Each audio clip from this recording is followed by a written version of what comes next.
Israel, oameni și fapte. O emisiune Alfa Omega născută din dorința de a vorbi de bine poporul Domnului din Israel. Aceste înregistrări, realizate de Alfa Omega în Israel, aduc în fața dumneavoastră locuitori sau misionari din Israelul zilelor noastre, cu mărturiile lor, cu poveștile lor de viață.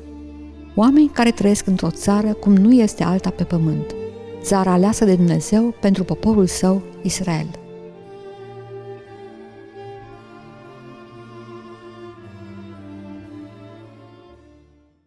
Pentru ediția de astăzi a emisiunii Israel, oameni și fapte, am pregătit un interviu cu Chaim Malespin, fondator al Aliyah Return Center și Faithful Galileans, organizații care operează în nordul Israelului, în zona Mării Galileei. Chaim este în primul rând cetățean israelian, dar are strămoși care au provenit din Polonia și Italia, care au făcut călătoria spre Statele Unite, unde au stat o vreme și unde Chaim s-a și născut, și apoi, după un timp, s-au mutat în Israel cu Chaim și cu familia lui.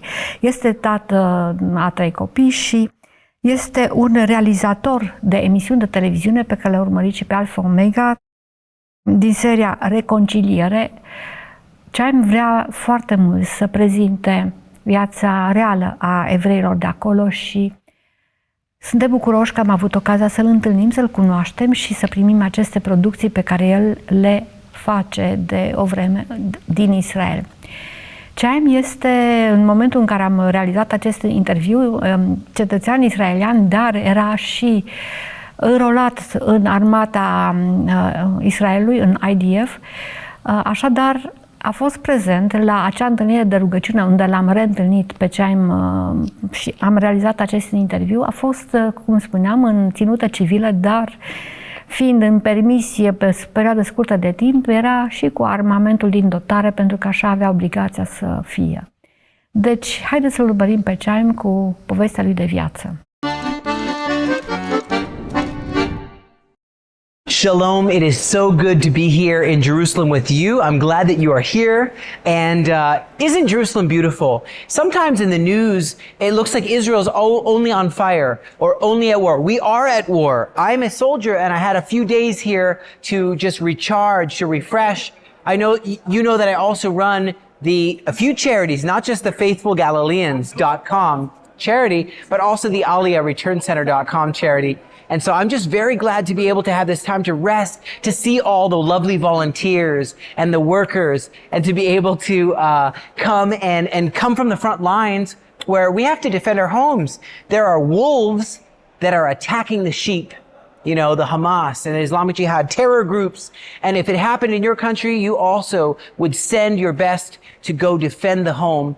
And so that's what we've been able to do. Right now, you've seen that we are able to come together as believers, and we are going to overcome the troubles and the trials that are affecting this country right now. I'm so glad that Alfa Omega was able to play the series. I really want people to see Israel for what it is. Not only what happens in the news sometimes, but to see Israel as a real place where Yeshua, Jesus, lived.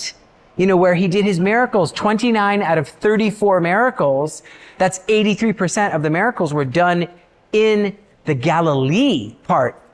And that's what I showcased. Next one, I'll showcase more of Jerusalem, the next show. But this show, I was very glad to showcase hidden gems of the Galilee. I feel that so many people, why did I get this idea to make this show? And I really am so glad so many people are enjoying it. I feel very honored. How did it come about? You know, I was thinking a lot of people, when they think of Israel, or even if they visit Israel, they see the old stones. It's called the ancient stones. It's the remnants of where the big palaces were, the palace of David, the palace of Solomon. And they see places like this and throughout the Galilee, throughout the country. But you know what they don't see? Israel's still here now. King David, the King Davids are still alive today. I mean, the next generation, it's still the family of Israel still alive. I'm part of it. And I wanted people to really see that Israel's still alive, and what kind of music do we play in Israel? I wanted them to see that. What kind of people are changing the world with business, with innovation, with tech, high tech, which is affecting the whole world. You probably know this cell phone, the antenna used to be this big. The cell phone used to be this big. Israel invented the technology to make this cell phone work, and believers were actually the ones who were behind a lot of that. And with the Motorola contract and many things. But my point is, I wanted to showcase business people that are changing the world, the sounds of the land. I wanted to showcase also even heroes and what they've gone through and what they're going through, and especially places that people don't know, off the beaten track.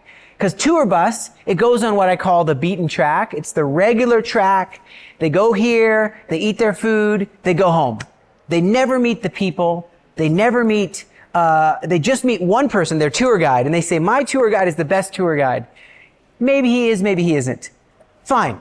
But they need to meet many, many people, and I showcase that and I even showcased singers, people that you would never meet, because they're not, tourists only meet who tourists meet. So I wanted to open up Israel to people. Why? So they can pray. So they can pray for Israel. Doesn't it say in the Bible, in Psalms chapter 122, verse 6, pray? Yes, pray for the peace of Jerusalem. If you bless Israel, you will be blessed. Doesn't it say, pray for the peace of Jerusalem? Those who love you will prosper. My children and my wife, I wish I could show you them right now. Wonderful family, very kind children. Very kind, what they do is, my youngest son, he's 4 years old. He will pray for me. He'll say, Abba. That's how you say in Hebrew, Father. Abba, and he says, my Abba in heaven, I pray for my Abba on the earth. I pray for, with his little hand, his hand is small. Protect him from the dangers, from the evil people, barbarians who will try to kill him. Give him the grace to survive and come back home safely. My other daughter, she is now 8 years old. And she says, may there be a shield like a force field, in Star Trek. May there be a shield of protection over him, my daddy, and he comes home safe, and he's able to be a light to everybody and be a help to everybody in the army and defend from the wolves, taking the sheep from the sheepfold and bring them home, bring the hostages home. And my older son, he just turned 11. So he's older. He's practicing for his bar mitzvah to learn the Bible. And so in Hebrew, and he will sing it. Yeah, Baruch atah Adonai. You know how we do in our tradition. And we go to the closest place you can stand to where the temple stood, and he will read out his memory chapter. It's going to be very cool. But anyway, that's my children. My wife, she's a wonderful lady. She should get a hero pin for being a hero while I've been gone. She ran the house, taking care of the business, taking care of the charity. We have many workers, and she's really helping in many, many ways. My experience in the war is truly,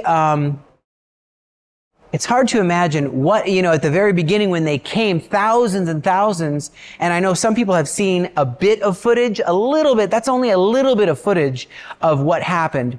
It's maybe 10%, it's nothing.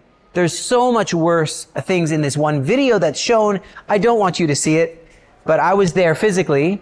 And I'll tell you, it's like hell when you see people that all they want to do is kill you, not only me and my family, but everyone in Israel and the Christians as well. They want to see all Christians killed. This is called radical. It's maybe hard for people to imagine because they don't see it every day. But if you see it and you smell the burning bodies and you see the burning buildings in Israel, what they did to us, the Hamas, you say, wow, I didn't know this could possibly happen. I didn't imagine this is real. I thought we were in a secure life where everything's okay and we go to eat ice cream and we go to have food in the restaurant. I didn't know this was real. But it's real, and the only way to stop them is to stand up and say, enough's enough. No more. No, you can't kill everyone. No more. And so doing that and then having to go into Gaza, there's also on the front in Lebanon, there's also a lot of missiles falling, missiles shooting from Hamas, missiles shooting from the Izz-al-Din al-Qassam, from Islamic Jihad, and from terror proxies in Iraq, in Syria, onto the Golan Heights. My brother lives there. So it's bigger than people maybe think. We're a very small country, Israel. There's a lot of enemies that can easily be radicalized But God has a plan. He will change the hearts. I believe there's coming a future where we are going to go back to what you see in the show I made. That's how it was just before this war. We're going to go back to this time where in Israel, there's many Arabs that fight with me, that are together with me as friends. We're planning for our upcoming Pentecost get together where we sing together. We're going to have Arabic bands from Nazareth. We're going to have Arabic bands from Turan, from different cities throughout the Galilee, together, singing together, dancing together. They don't get that. They say, are you against Arabs? No. Are you against Muslims? No. We're against extremist, fanatical, barbaric Nazi zombie apocalypse monsters. I'm actually an active duty soldier. Not everyone has this. I'm dressed. I don't look like an active duty soldier. I switched because I wanted to look more presentable to meet you. But normally I have a dirty uniform with maybe blood on it from my cut. I have a cut here. Different, things. And so what happens is I thought I'll just change. But normally every soldier is equipped with a Glock or another type of Jericho or a different type of pistol, and also a M4 flat top or something along these kind of. Of course. Yeah, I've been in the army for 20 years on and off. Now I run a charity and I believe in Yeshua. Many ask, what if you believe in Yeshua? Why are you in the army? Let someone else do it. We have to. It's mandatory. We have to. Everyone has to defend. It's the law. We can't go away from it. If we are healthy, we eat food, we can run, go to defend defend your home. And it's different than maybe what you know in like European Union or maybe in America or Canada or somewhere else. That's different. They have many, many, many people. We have few people. We must all come together to defend our homes and family. And I'm honored to do it. But also, I want you to know I have many friends who are together with me who are Arabic, who love Yeshua. I'll tell you one story, because stories are important. My friend, he's from Gaza. Okay? And he said, I'm a believer and stuff. And he was able, this is just at the beginning. And he said, hey, we blew up something in Israel and we know what's going to happen. Israel's going to ask everyone to leave, get away. They're going to put the drone and say, waqif, wal ana batuhak. They're saying, stop, get away from this area. Kul nas fil bayt itlu barra. They're going to say in Arabic, And then the plane will fly and drop papers saying, please leave this area. In 2 days, this house will be gone. It has rockets in it that are shooting our children. We can't have that. So he said, I know it's going to happen. They're going to blow this area up. We're going away. This is at the beginning. Okay? Then the plane came, the F-14, blew up this place. And he said, some of the rocket thing hurt my house. It hurt my house. It blew up a wall of my house. And I said, oh no, you're mad at me now? And he said, I'm not mad at you. First of all, we started this. We shot you first. But he said, no, I'm not mad at you. I'm a believer in Yeshua. I'm very sad that my house is hurt. And I would be sad if your house was hurt. But we have to think beyond this. We are believers. We have to know we're together. He's in Gaza, okay? Or he's from Gaza, but he wasn't in Gaza at the time. We are together dealing with this darkness. We together must shine the light. That's something people don't understand. He's from Gaza and he's together with me because we need to defeat the enemy. Now, here's what I'd love to do is I'd love to have everyone, if you have an email or a way that they can send their emails, all their list, I will send them a list of Aliyah scriptures. This is really where it all started. The Aliyah scriptures are a list of scriptures, and I will send this to anyone who gives their email. And it can be 100,000 people. It can be 1 million people. I will send to them this list. It's very important right now because it talks about Aliyah is the gathering of the Jewish people home. Now, there's many who stayed here, even since King Solomon. There's some who stayed here, but many were kicked out and were in the diaspora. But God says, I haven't forgotten you. This is the big point. I never forgot you. I will bring you back. I love you forever with an everlasting love. People don't know about this in the church. They forget about this, and I want them to know this. And this says, for example, Isaiah chapter 49, verse 22 right there. I will raise up my hand in an oath to the nations, and they will carry you in their arms and on their shoulders. They will carry you to the promised land. And this is why I'm so excited to say we can provide that place. When they get here, where will they go? What food will they eat? What job training will they have? We're able to be the hands and feet of Yeshua, Jesus, to give them that. And so that's what the Aliyah Return Center does. It gives people a place to stay for free. We're building a new building now, all free. Clothing, new clothing, used clothing. They can have furniture for their house, job training, Hebrew school, everything they need because they need much. When they come, they have nothing. They come from many places like Ukraine war, like Ethiopia. Maybe some people think all Jewish people are rich. Well, maybe you think that wrong. Have you seen a Jewish person from Ethiopia?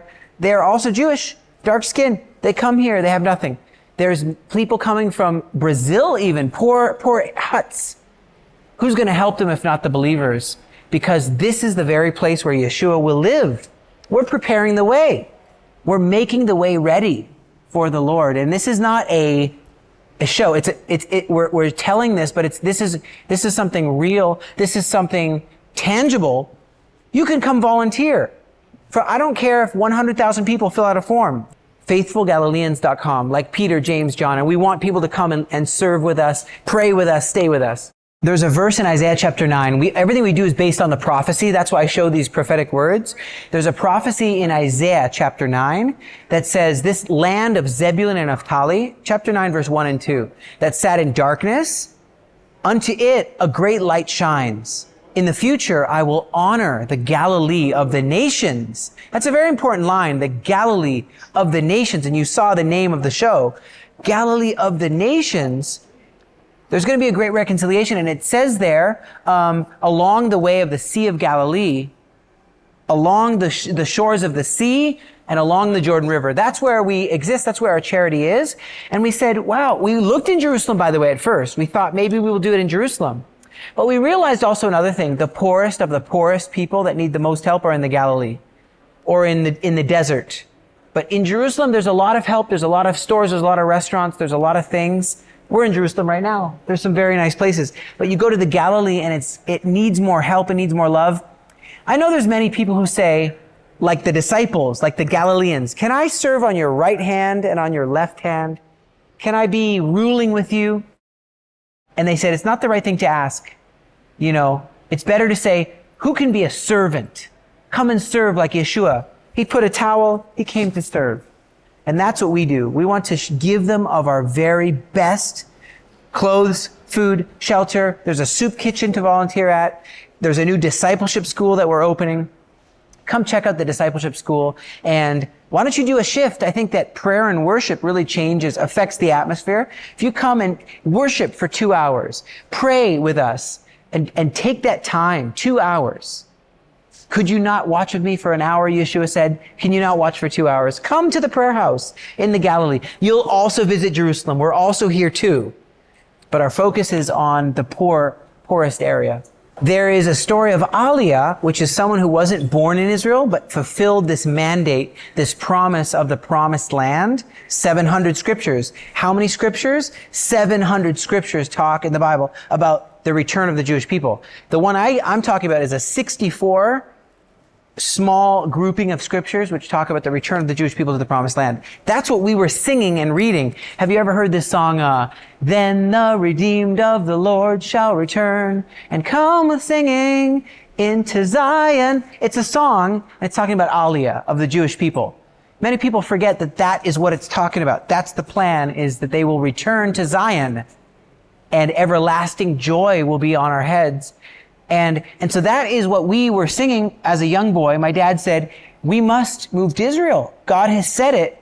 I was born in America, but our family ran away before the Holocaust to America instead of coming here. They ran away from the Holocaust to America.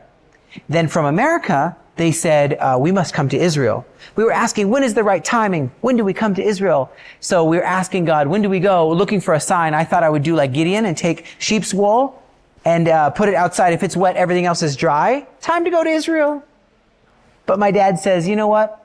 God will give us a sign. We go to this big meeting. In walks a man with long white hair, piercing blue eyes, long beard, long white hair. And he said, I have a sign for this family. We're 8 of us, Jewish.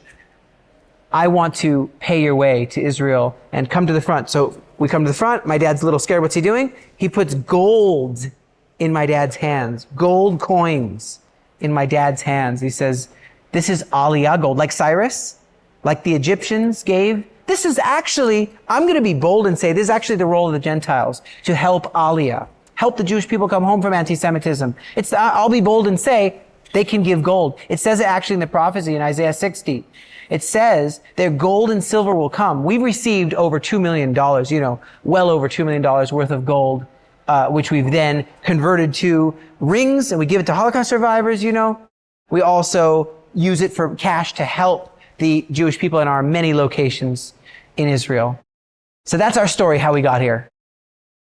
Do you realize that you are called to be a good shepherd? Yeah, you follow the good shepherd. You're also called to be a good shepherd. Prophet Jeremiah gives a judgment on bad shepherds. Yeah, when I was on Fox News, it's a channel in America. I told them the reason why I am serving there is because I need to be a good shepherd. And when a wolf comes and takes a lamb from the flock, if you say, I'm here just to feed the sheep, not good enough. Not good enough. You go whack the lion, hit the bear like King David did as a shepherd. Many shepherds throughout the Bible. You rescue the lambs, you bring them home. I believe that you're a good shepherd as well. I believe you hear the voice of the good shepherd. It's time to understand that you have to help be a papa and a mama for Israel right now. Israel's in a very hard time right now. Needs a lot of comfort. Isaiah 40. Verse 1, comfort you, my people. Do you know how to comfort the sheep of the house of Israel? Do you know how to do that? Are you willing to come here? Are you willing to support? Are you willing to be part of the story? Just like Jethro, and Moses was a shepherd too, right? And he was a shepherd of the children of Israel. Jethro came and helped him, didn't he? Jethro in the Bible, if you don't know who I'm talking about, check up Wikipedia on your phone, who Jethro was. He helped bring the Jewish people home. Naomi was crying her eyes out. Who came to help her? Ruth. She's a Moabite lady, but she knew what it is to help shepherd Israel home. That's your call. And I want to do it together with you for the glory of God. And ask God tonight, how can you be part of this story? Now is now. If not now, then when? If not you, then who? A fost un interviu special cu Chaim Malespin, realizat cu ocazia Jerusalem Prayer Breakfast din 2024, un eveniment special care a reunit creștini din lumea întreagă pentru a ne ruga pentru Israel și Ierusalim, pentru pacea Ierusalimului și a Israelului, și ocazie cu care Chaim ne-a împărtășit câteva gânduri din viața lui și din pasiunea lui pentru Domnul și pentru Evanghelie. Dumnezeu să binecuvânteze Israelul și pe dumneavoastră care urmăriți această emisiune. Și mai ales, nu uitați, haideți să ne rugăm în continuare pentru Israel, pentru că mare nevoie are de ajutorul nostru în rugăciune.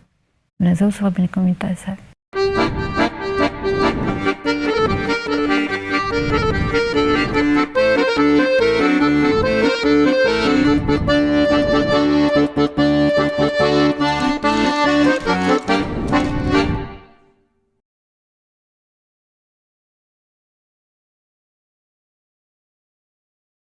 Alfa,